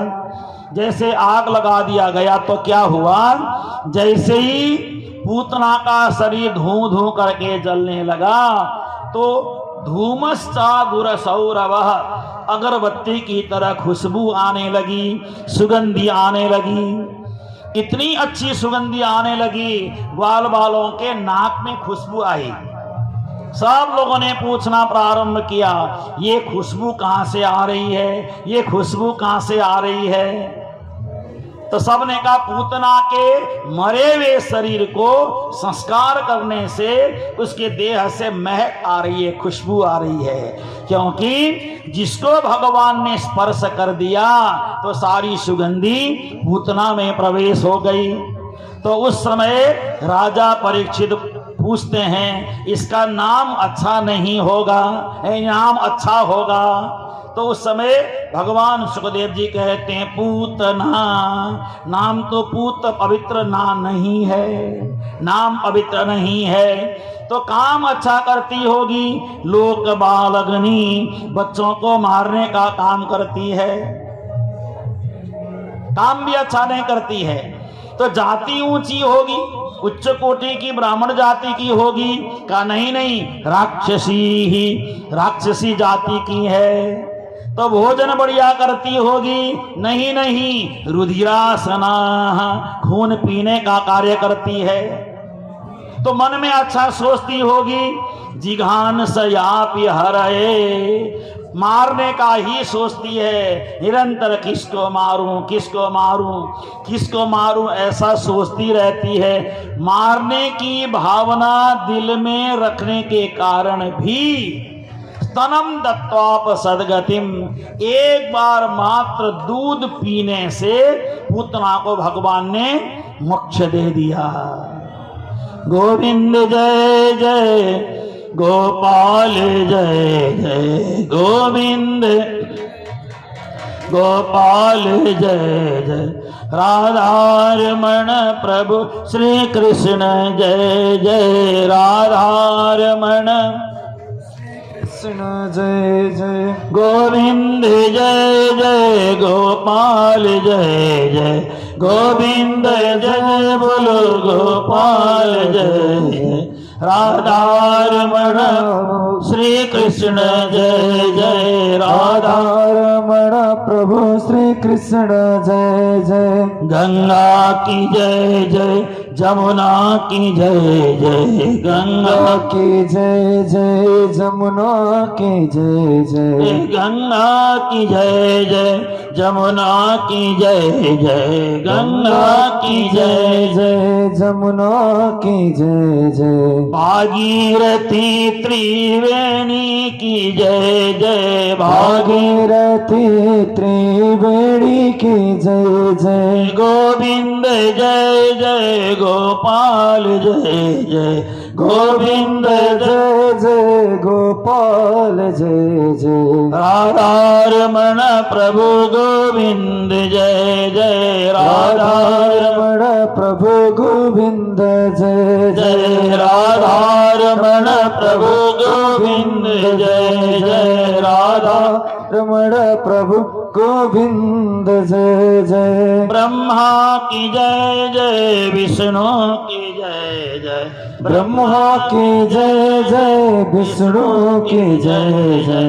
ब्रह्मा की जय जय विष्णु की जय जय ब्रह्मा की जय जय विष्णु की जय जय। उमापति शिव शंकर की जय जय उमापति शिव शंकर की जय जय। गोविंद जय जय बोलो गोपाल जय जय गोविंद जय जय बोलो गोपाल जय जय। राधारमण प्रभु श्री कृष्ण जय जय राधारमण प्रभु श्री कृष्ण जय जय। राधा रमण प्रभु श्री कृष्ण जय जय राधारमण प्रभु श्री कृष्ण जय जय रमण प्रभु श्री कृष्ण जय जय केशव की जय जय माधव की जय जय केशव की जय जय माधव की जय जय केशव की जय जय माधव की जय जय केशव की जय जय माधव की जय जय केशव की जय जय माधव की जय जय केशव की जय जय माधव की जय जय राधापति श्री कृष्ण की जय जय राधापति श्री कृष्ण की जय जय गोविंद जय तृणावर्त का उद्धार कर दिया। तृण आवर्त, तृण कहते हैं पत्तों को, आवर्त कहते हैं घुमाने वाला, पत्तों को घुमाने वाला। ऐसा बवंडर, ऐसा तूफान आया और वो तृणावर्त भगवान को उड़ा करके ले गया। जैसे आकाश मार्ग से उड़ा करके ले जा रहा था तो भगवान को उसने पत्थर समझना प्रारंभ किया। पत्थर, जब पत्थर के रूप में समझा तो भगवान ने तृणावर्तों को पत्थर में ही पटक करके संहार कर दिया। देखिए, अंतिम में जैसा सुनते हैं समझते हैं वही अंतिम में दशा हो जाती है। तृणावर्त को भगवान ने पत्थर में ही पटक करके संहार कर दिया, समाप्त कर दिया। अब एक दिन की बात है, भगवान श्री कृष्ण श्याम सुंदर बड़े आनंद से अपने घर में किलकारियां थोड़ा थोड़ा देने लगे, थोड़े से बड़े होने लगे। तो एक दिन भगवान श्री कृष्ण माँ की गोद में लेटे हुए हैं, लेटे लेटे उछकने लग गए, ऐसे ऊपर की ओर उठने लगे। तो मैया ने सोचा हो सकता है कि मेरा बच्चा दुग्ध पान करना चाहता हो, है ना। तो माँ ने दूध पिलाना प्रारंभ किया। जैसे मैया का दूध पीते पीते अचानक क्या हुआ कि 1 घंटा 2 घंटा 3 घंटा 4 घंटा भगवान दूध पीते रहे, माँ का दूध। तो माँ ने सोचा मेरा बच्चा इतना ज्यादा दूध पिएगा तो दूध के अपच होने के कारण ये बीमार हो जाएगा, दूध हजम नहीं कर पाएगा। ऐसा सोच करके मैया ने अपने पुत्र के मुंह में अपनी ये उंगली डाल करके स्तन से बच्चे को अलग किया। अलग करते ही कन्हैया ने सोचा मेरी मैया सोचती है मैं अपनी माँ का दूध मैं पीता हूँ, मैं नहीं पीता हूँ दूध। मेरी माँ का दूध कौन कौन पीता है, मैया को बताना पड़ेगा। ऐसा सोच करके भगवान ने अपने मुखारविंद को खोला। जैसे भगवान ने अपने मुखारविंद को खोला, मुखारविंद को खोलते ही सारा चराचर ब्रह्मांड, सूर्य, चंद्रमा, सारे द्वीप, बड़े बड़े पहाड़, सातों समुद्र भगवान श्री कृष्ण के मुखारविंद में नजर आने लग गए, अंदर नजर आया। और भगवान ने कहा मैया आपका दूध मैं अकेला नहीं पीता हूं, सारा ब्रह्मांड आपका दूध पीता है। देखिए हम सब ने यशोदा मैया का दुग्ध पान किया है, हम सब ने, क्योंकि श्री कृष्ण के माध्यम से ये सारा ब्रह्मांड श्री कृष्ण के उदर में है, पेट में है।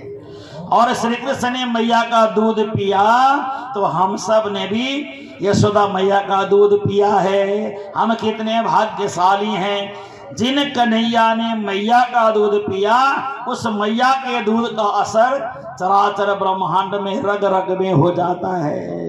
बड़ी अद्भुत बात है, बड़ी समझने वाली बात है। और एक दिन की बात है, वसुदेव जी महाराज के पास गर्गाचार्य जी महाराज घूमते घामते पहुंच गए।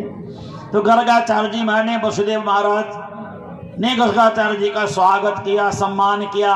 और गर्गाचार्य जी को कहा वसुदेव जी ने, हे गर्गाचार्य जी महाराज कृपा करके आप गोकुल चले जाएं, गोकुल में जाएं, मेरे बच्चे बड़े हो गए, दोनों का नाम रख दीजिए। क्यों? श्री कृष्ण किसके बेटे हैं? देवकी जी के। और बलदाऊ किसके बेटे हैं? रोहिणी जी के। तो रोहिणी जी और देवकी जी दोनों वसुदेव जी की पत्नियां हैं और रोहिणी जी यशोदा मैया की सहेली हैं, इसलिए रोहिणी मैया यशोदा मैया के घर में रह रही हैं। इसलिए 7वां गर्भ बलराम जी का रोहिणी मैया के गर्भ में प्रवेश करा दिया गया था, जो वहीं पर बालक का जन्म हो गया। और ये बात किस किस को पता चला? सभी को पता नहीं चला। श्री कृष्ण ने अपनी माया के द्वारा ये सारा भेद छुपा दिया, किसी को इसका आभास ही नहीं हुआ। नहीं तो रोहिणी जी को लांछन लगता, नहीं लगता? रोहिणी जी को लांछन लगता। 1 साल से रोहिणी जी कहाँ बैठी हैं? नंद बाबा के घर में। 3 ही महीने में बेटा हो गया, है ना। 7वें महीने का गर्भ रोहिणी जी के गर्भ में गया और 8, 9, 10वें महीने में बच्चे का जन्म हो गया। तो लांछन लगता, नहीं लगता? लेकिन भगवान ने ऐसी माया फेरी, किसी को इसका ज्ञान ही नहीं हुआ। हम लोग जैसे सोचने वाले लोग, पापी मन है तो हम लोग जैसे पापी मन वाले लोग ऐसा सोचते हैं, लेकिन किसी ने ऐसा कभी नहीं सोचा। हमें तो पता चल गया कि ये ऐसा हुआ है, लेकिन सामान्य व्यक्ति कभी ऐसा सोच भी नहीं सकता। इस तरह से बलदाव जी महाराज और स्वामी श्री कृष्णचंद्र जी महाराज दोनों का नाम रखने का समय हो गया। तो कैसे नाम रखा जाए, और नाम रखने में समस्या क्या है? आप सबको पता होना चाहिए। गर्ग ऋषि जो है ना, गर्ग ऋषि यदुवंश के कुल पुरोहित हैं। यदुवंश के कुल पुरोहित गर्गाचार्य जी महाराज हैं, और जो सांडिल्य ऋषि नंद बाबा के कुल पुरोहित हैं। तो कुल पुरोहित का काम होता है उस वंश में जन्म लेने वाले बच्चों का नाम संस्कार करना। तो अब अगर वहां पे सांडिल्य मुनि जाके नाम रखेंगे तो गुरु की अदला बदली हो जाएगी। इसलिए गर्गाचार्य जी महाराज को नंद बाबा ने, वसुदेव जी ने समझा करके भेजा, आप वहां चले जाएं, मेरे दोनों बच्चों का आप नाम रख दीजिए। यूं कह करके वसुदेव जी महाराज की प्रेरणा से चल पड़े। यहाँ से गर्गाचार्य जी महाराज भ्रमण करते करते पहुंच गए कहाँ? गोकुल में पहुंच गए। गोकुल में जाकर के उन्होंने आवाज लगाई, नंद बाबा बाहर आ गए। नंद बाबा ने गर्गाचार्य जी महाराज का स्वागत किया, सम्मान किया। ये सब करने के बाद नंद बाबा कहने लगे, हे भगवान, आप तो कोई महात्मा नहीं है, आप कोई गुरु नहीं है, आप आत्मा भी नहीं है, आप तो स्वयं परमात्मा हैं। गुरुर् ब्रह्मा गुरुर्विष्णु गुरुर्देव महेश्वरः गुरुः साक्षात् परब्रह्म तस्मै श्री गुरवे नमः। गुरु को साक्षात परमात्मा का ही स्वरूप मानना चाहिए, क्योंकि परमात्मा के प्रतिनिधि गुरु हैं। परमात्मा क्या करते हैं? स्वयं आ नहीं पाते, अपना प्रतिनिधि बना करके जगत में गुरु को भेज देते हैं, जाओ जा करके काम करो। लेकिन कभी कभी क्या होता है, गुरु तो परमात्मा का प्रतिनिधि है, लेकिन अगर गुरु ने अपने आप को परमात्मा माना तो परमात्मा गुरु को भी सजा दे देते हैं, है ना। इसलिए गुरुओं के दिल में अहंकार नहीं होना चाहिए, क्योंकि हम परमात्मा के प्रतिनिधि हैं। ईश्वर ईश्वर है, गुरु गुरु है। कितना ही बड़े गुरु बन जाएं, लेकिन गुरु का स्थान गुरु ही है और परमात्मा का स्थान परमात्मा का ही है। इसलिए परमात्मा के बरोबर अपने आप को, स्वयं को कभी नहीं मानना चाहिए। परमात्मा अजर हैं, अमर हैं, अमृत हैं। परमात्मा क्या है? सत है, चिद है, आनंद है, अनंत है, अद्वैत है, साकार है, प्रेम है, जीवन है, सुंदर है ना। और हम लोग क्या हैं? असत हैं, जड़ हैं, द्वैत हैं। हमारे में तो कोई सत्य चीज है ही नहीं। शरीर देखिए कैसे धीरे धीरे बूढ़ा होता जा रहा है। अगर हम सत्य होते तो बूढ़े नहीं होते, है ना।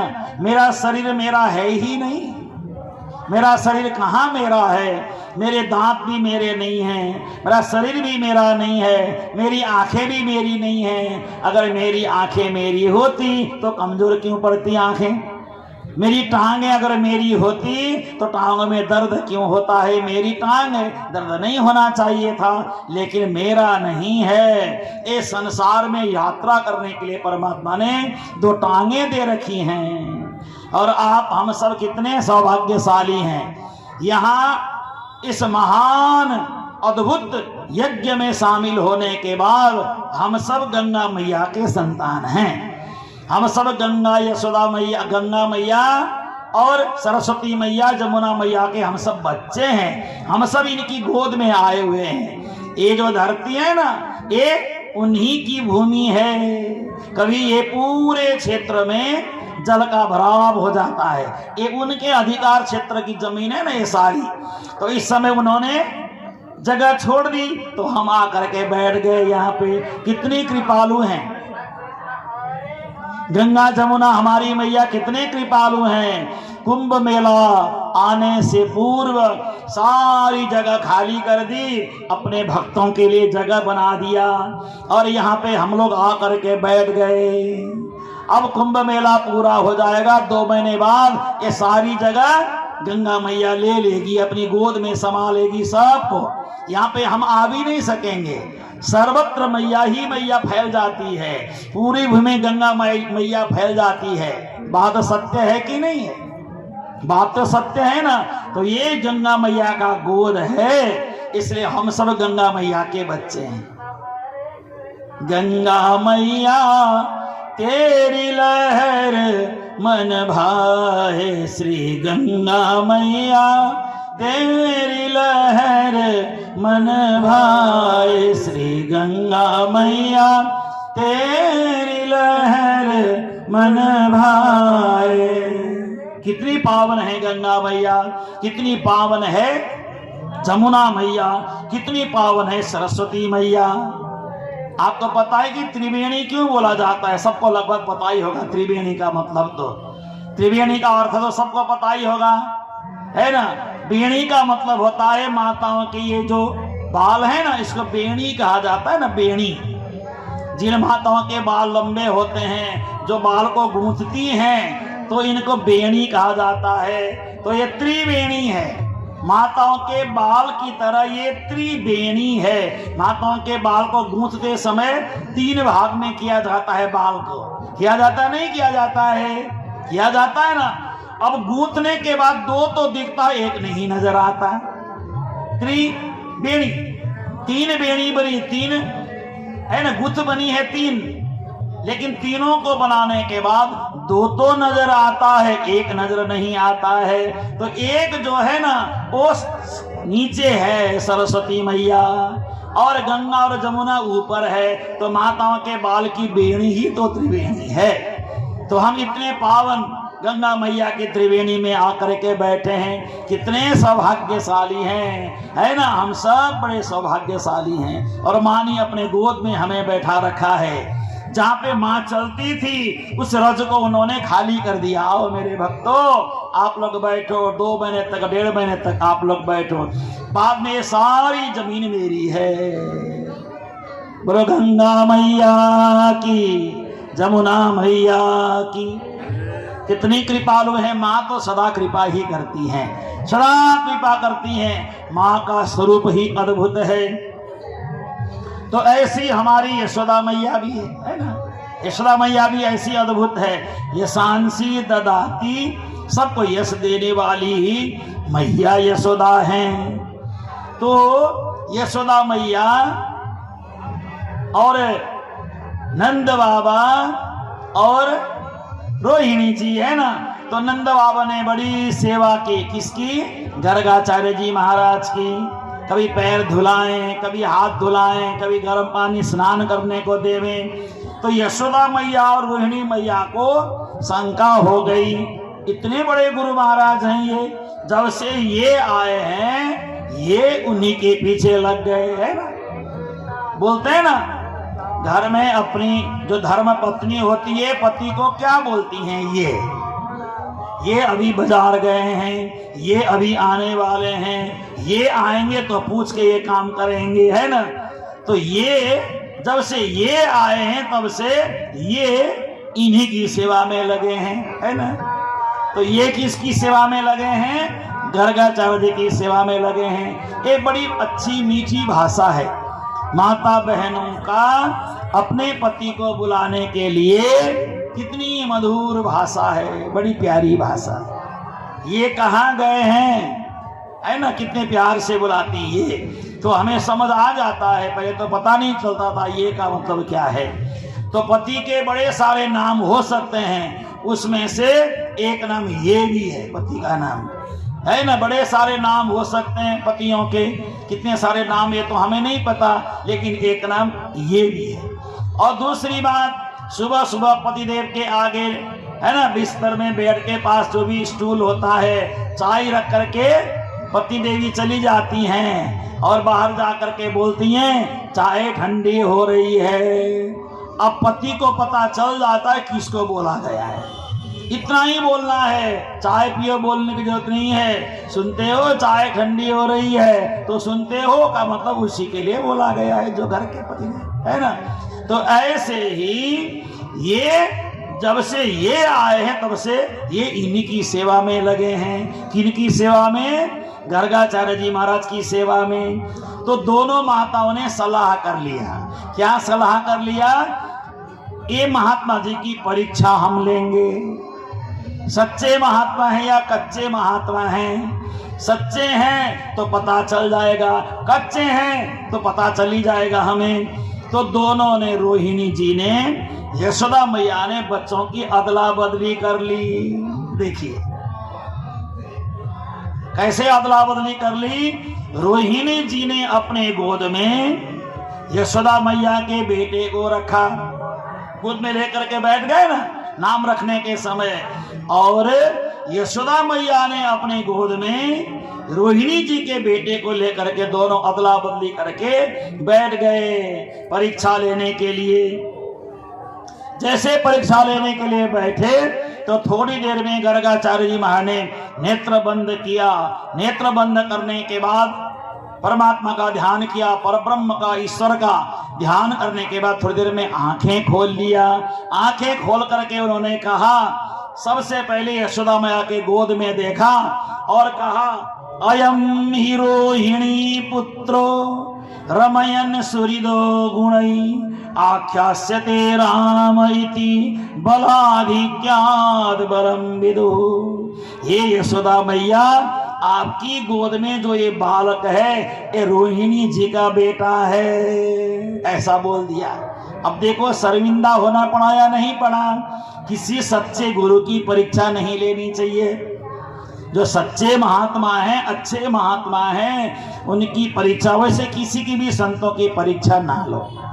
सबका अपना जीवन है, संतों का, महात्माओं का, सबका अपना जीवन है, अपने ढंग से चल रहे, कोई बात परीक्षा लेना नहीं चाहिए किसी भी संत महात्मा गुरुजनों का। हम पहचान नहीं पाते हैं। नारिकेल समाकारा दृश्यन्ते ईश्वरी जना अन्य बदरिकाकारा बहिरेव मनोहरा। देखो शास्त्र क्या कहता है, नीति शास्त्र, नारिकेल समाकारा, नारियल की तरह जटाजूट देखने में कोई भी आडंबर नहीं है, सामान्य एकदम पहचान में नहीं आते हैं, ऐसे संत होते हैं, है ना।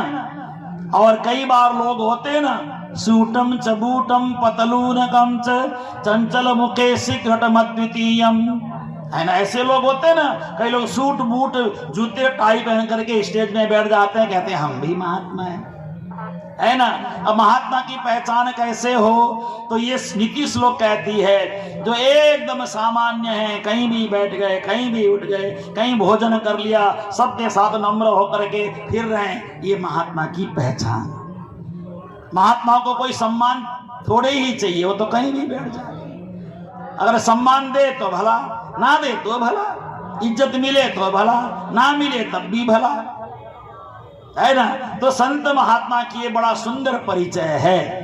संत महात्मा तो संसार से विरत होते हैं, वैराग्य लिया हुआ होता है। तो ऐसे ही गर्गाचार्य जी महाराज भी हैं, बड़े पहुंचे हुए महात्मा हैं। उनको तो पता चल गया, अहम ही रोहिणी पुत्रो, ये जो मैया यशोदा जी आपके गोद में जो बालक है ये रोहिणी जी का बेटा है। इनका नाम हम क्या रखेंगे, क्या नाम रखेंगे, श्री राम।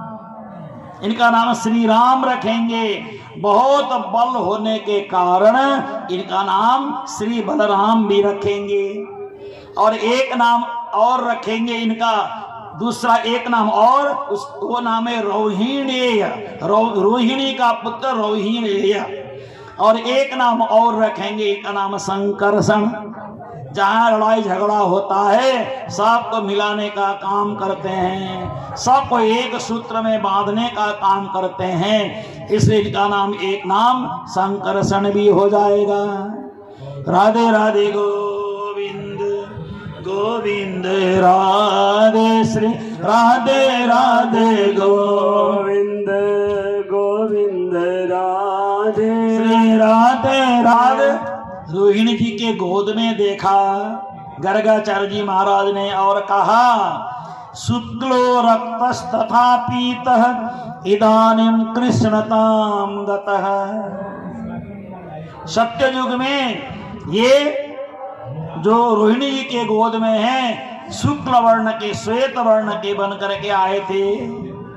उसके बाद त्रेता युग में रक्त वर्ण के बन करके आए। द्वापर के प्रारंभ में पीत वर्ण के, पीले वर्ण के बन करके आए। और द्वापर के अंत में कलयुग के प्रारंभ में ये श्री कृष्ण बन करके आए हैं। श्री कृष्ण चंद्र भगवान की, इसलिए इनका नाम हम श्री कृष्ण रख देते हैं। श्री कृष्ण नाम रख दिया उनका।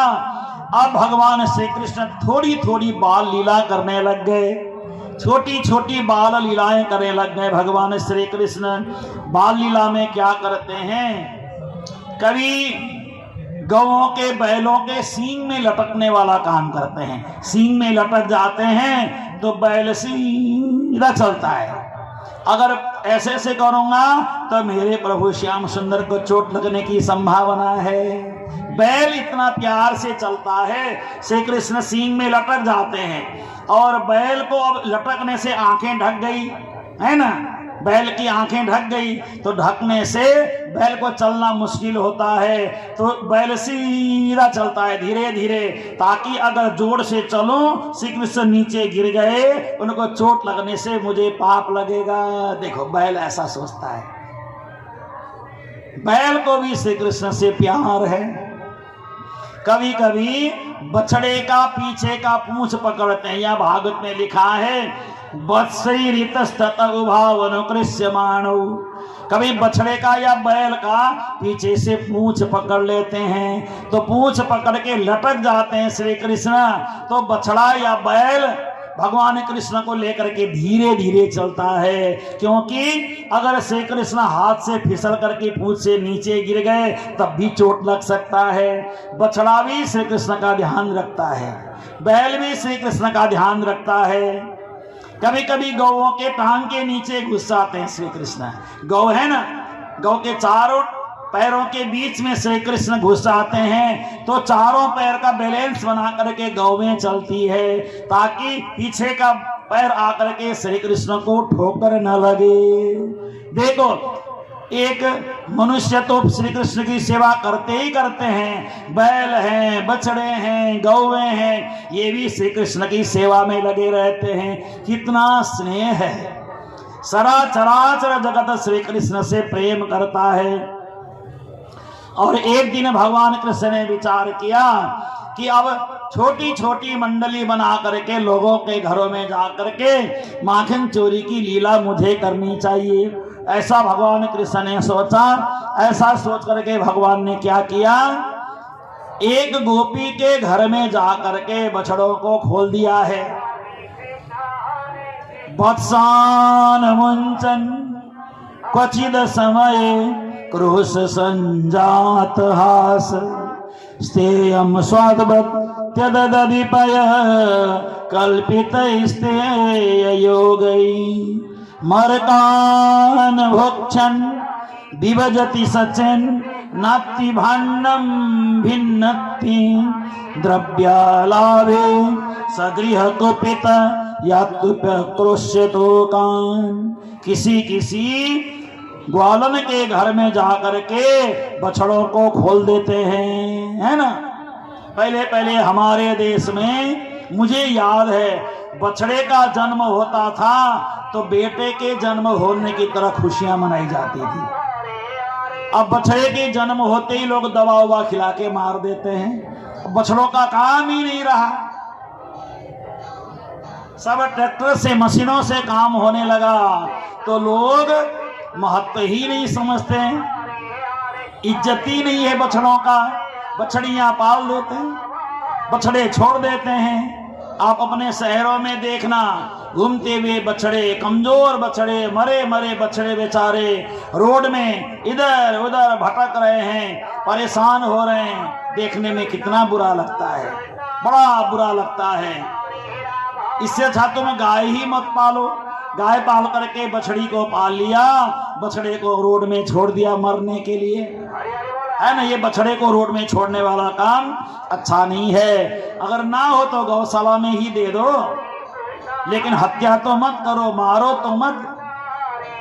तो ये बड़ा पाप कर्म इस समय हमारे देश में हो रहा है और सरकार भी बहुत प्रयास कर रही है कि गौ हत्या को रोका जाए, लेकिन सरकार प्रयास करने के बावजूद प्रयास में सफलता हासिल नहीं कर पा रही, क्योंकि हमारे देश में अलग अलग सोच के लोग हैं, मांसाहारी लोग हैं, अलग अलग विचार के लोग हैं।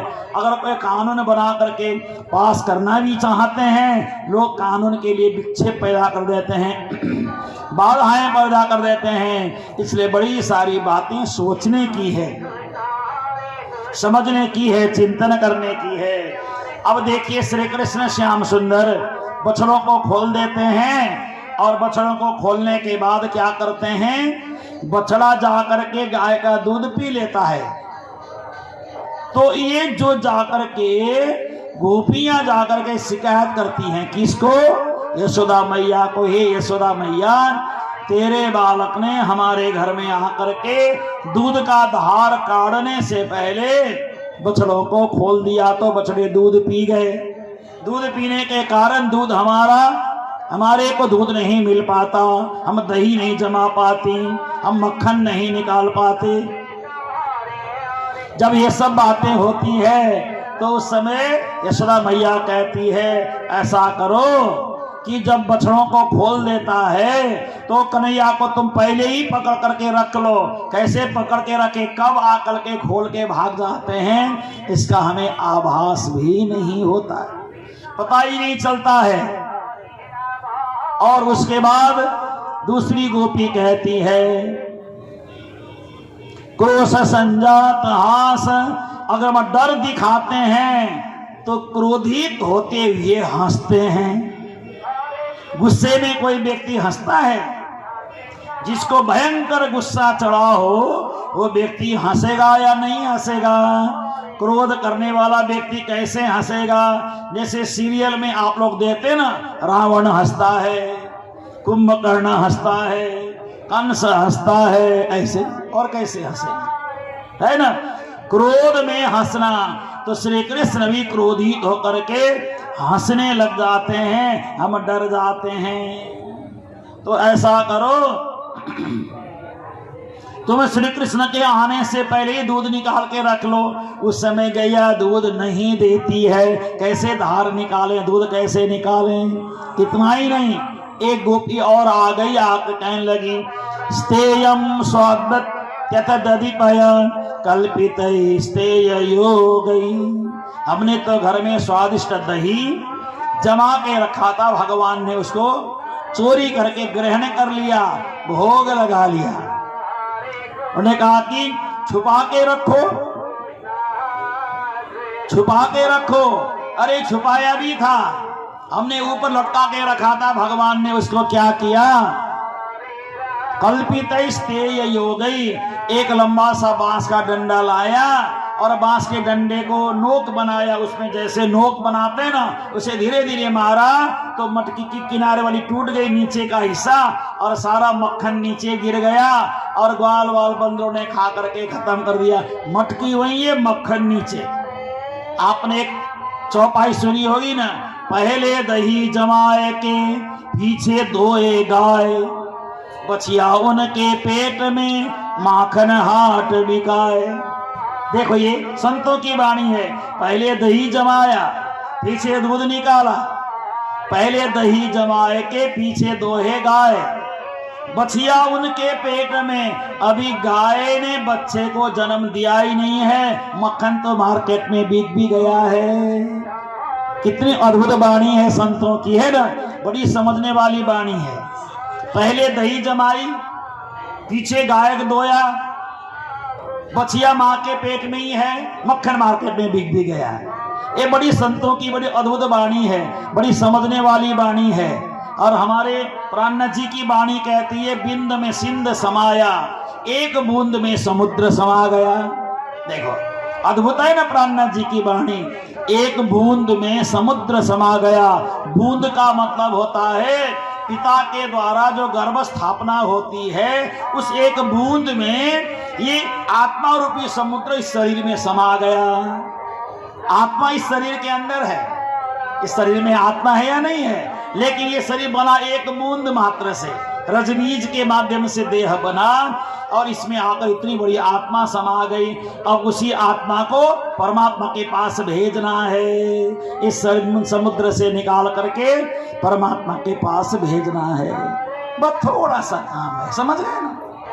लेकिन ये काम तो बहुत थोड़ा है, लेकिन है बड़ा कठिन, है बड़ा कठिन, क्योंकि एक बूंद से बने हुए शरीर से हमें अहंकार हो जाता है। एक बूंद का जो शरीर है उससे भी हमें, अरे मैं तो बड़ी सुंदर हूं, हम तो बड़े ताकतवर हैं, हम तो बड़े शक्तिशाली हैं, ये अहंकार जो हमें होता है ना, ये हमें नुकसान देने वाला है। अहंकार से रहित, अहंकार से शून्य होकर के जीना चाहिए। तो स्वयं आरोग्य माखन कोई बात नहीं, मरकान भोक्षण विभजति सचन नाति भांडम भिन्नति, बंदरों को खिला खुलो करके मटकी भी फोड़ देते हैं। समझ में आ गई बात। बर्तन तोड़ने का मतलब है शरीर रूपी बर्तन को परमात्मा तोड़ देते हैं। जाओ मेरे धाम में, आराम से रहो, मस्ती से रहो मेरे धाम में, लेकिन इस शरीर छोड़ना ही बड़ा कठिन। ये देह को विश्रांति देना बड़ा कठिन होता है। जिसके घर में मक्खन नहीं है उसके घर में आग लगा देना चाहिए, ऐसा बोलते हैं। इसलिए माताओं बहनों, थोड़ा मक्खन परमात्मा के मंदिर में जरूर रख दिया करो, थोड़ा सा रख देना। परमात्मा को पता नहीं कब मक्खन आरोगने का मन कर जाए। और भगवान अनेकों प्रकार से माखन चोरी की लीला करते हैं। और इन्हीं सब प्रसंगों के साथ साथ अभी के कथा प्रसंग को मैं यहीं पर विराम दे रहा हूँ। आगे का प्रसंग कल आप सभी के सामने रखेंगे। यहाँ ठीक 3 बजे से लेकर के 6 बजे तक संतों का प्रवचन और ये भागवत कथा का थोड़ा प्रसंग यहाँ पे उद्धृत किया जाता है। 10वें स्कंद का, मात्र 10वें स्कंद से कृष्ण कथा। तो ये कथा लगातार चलती रहेगी। ये कथा 25 को पूरी होगी, 26 को फिर कोई न कोई आके शुरू करेंगे। तो आप ये कथा सुने आराम से 3 बजे से लेकर के 6 बजे तक। लेकिन मेरा एक अपना नियम है, मैं कभी भी श्रोताओं को आधा घंटा पहले छोड़ देता हूँ।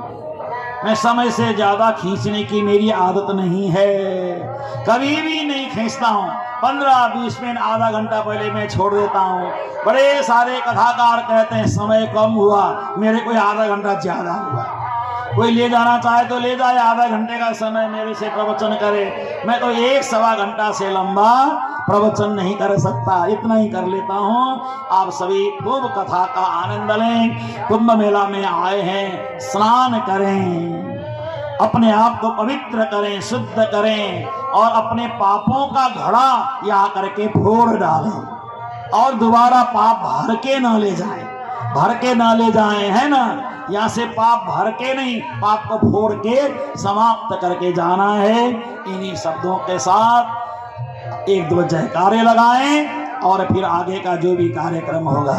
बोलो वृंदावन बिहारी लाल की, श्री बांके बिहारी लाल की जय, श्री सदगुरु महाराज की जय, श्री प्राणनाथ प्यारे की जय, गौ माता की जय, भारत माता की जय, शुद्ध सनातन हिंदू धर्म की जय, तीर्थराज प्रयाग की जय, महाकुंभ पर्व की जय। जय जय श्री राधे, जय जय श्री राधे, जय जय श्री राधे।